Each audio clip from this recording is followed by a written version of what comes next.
Howdy y'all, Technobob here. So today we're going to be covering if commands and then different formats of trying to cover or different formats of or different ways to structure your if commands so that you could get different outputs that you may need. Specifically on Java, we're going to be focusing on Java. So here I have a couple setup examples. We don't need this one. So here we're gonna focus on example one first. So this is gonna be the very most basic if commands that you could have. So here you're gonna have we have made an integer named a, an integer named b. A is assigned 10, b is assigned 20. And then so if a is greater than b, it's gonna print a is less than b, because you know a is less than b, it's just how it's saying. And then we could do another one, we'll focus on that later. But basically if we run that, it should have no issues. Yeah, we get a is less than b.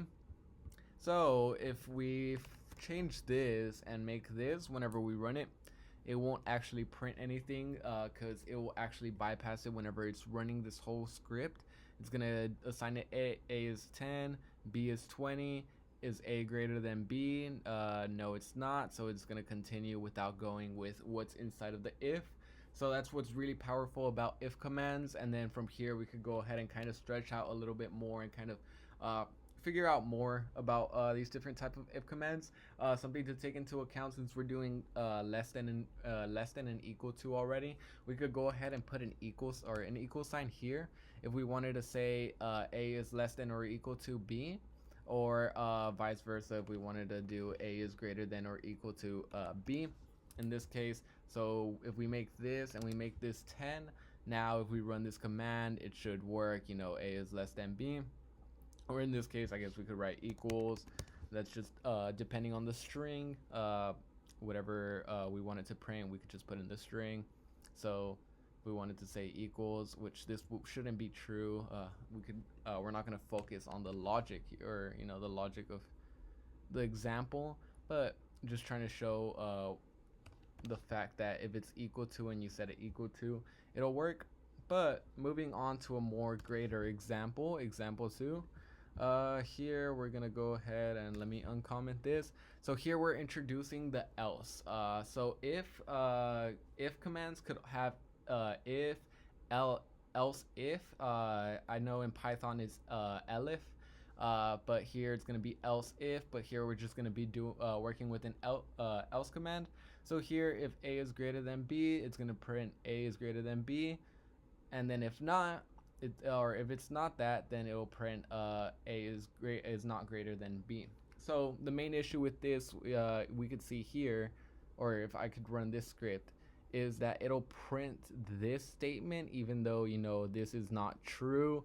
But that's just that could be an easy fix. If I really wanted to fix it, I could say else if, and then in here say a is, make the other statement b, and then now I could do an else and then go ahead and put in here system print.out ln, and then we could just say a is equal to b.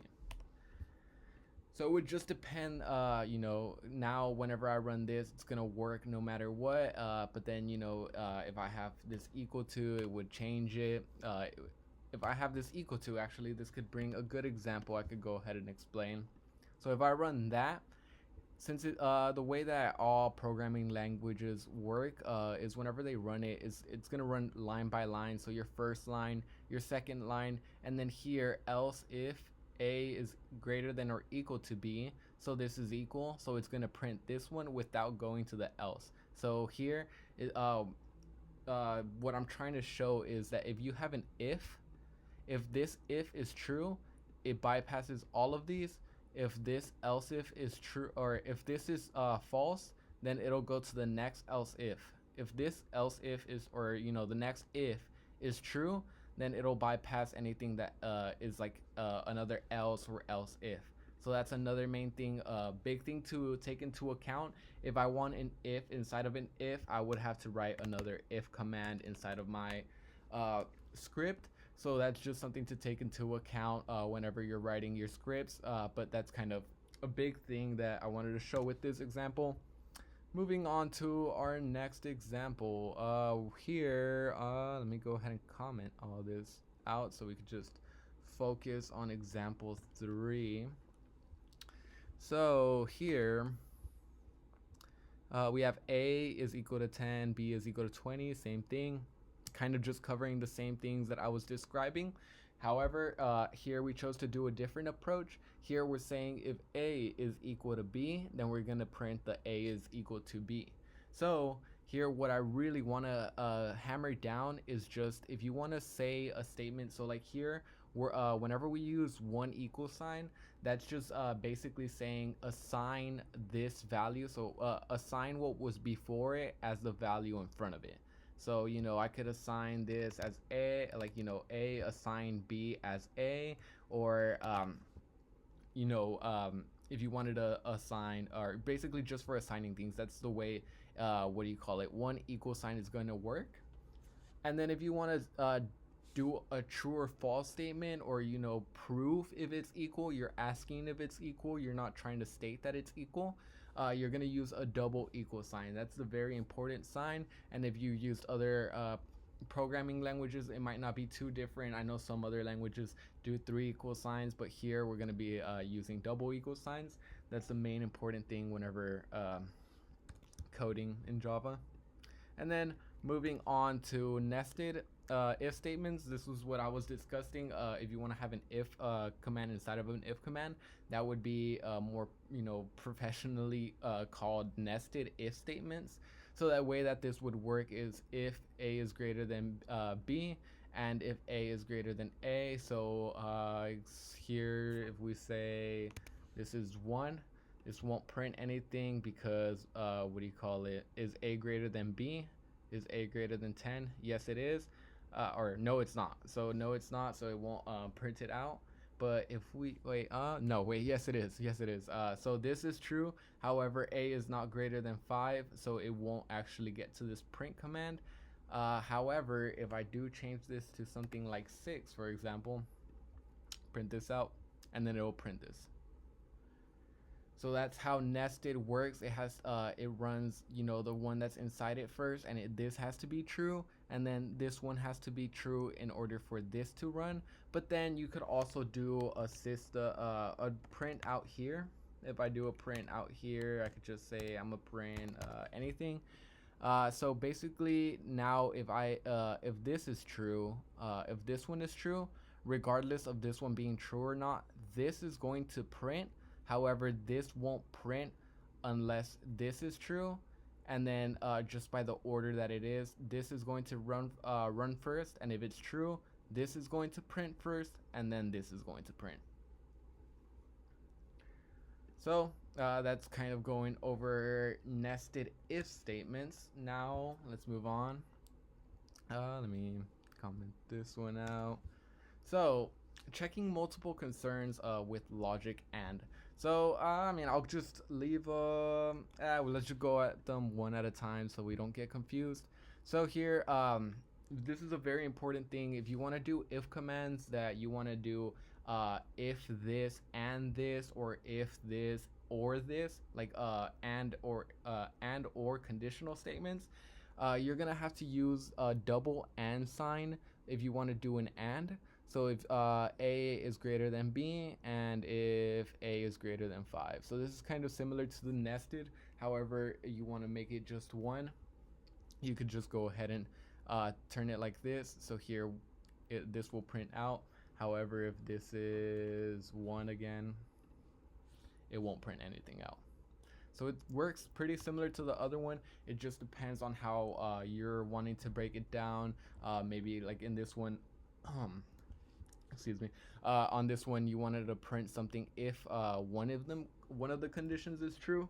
This one is kind of asking if both of the conditions are true. And then on our other example, on our other example here, this one's kind of similar, but this is going to be for an or. This one's a little bit weird. This one is going to be this horizontal line. On most keyboards, it's going to be that shift / and then you do 2 of those to kind of state the or, kind of similar how you do 2 ands. You're going to do 2 of these. And then this one's just asking for one of the conditions to be true. So either a over 5, or b, or a to be greater than 5, or less than 5, excuse me, or b to be greater than 15. So I'm not gonna run that one. I think that one's kind of self-explanatory, but that's how and or conditional statements would work. And then finally, because we've been covering a lot of integer kind of numerical ways to kind of do ifs, I want to focus on how to do it with strings, because this is completely different, especially if you've been using Python. You're typically used to just doing equal, or a string being equal to another string. However, whenever you're wanting to do it in Java, you're gonna have, as you could see in this example, you're gonna have to do one string. So trying to check if this one string is equal to, and then you could put in the other string inside of it. So in this case, first string is hello, second string is world. So we're gonna check if the first string is equal to the second string.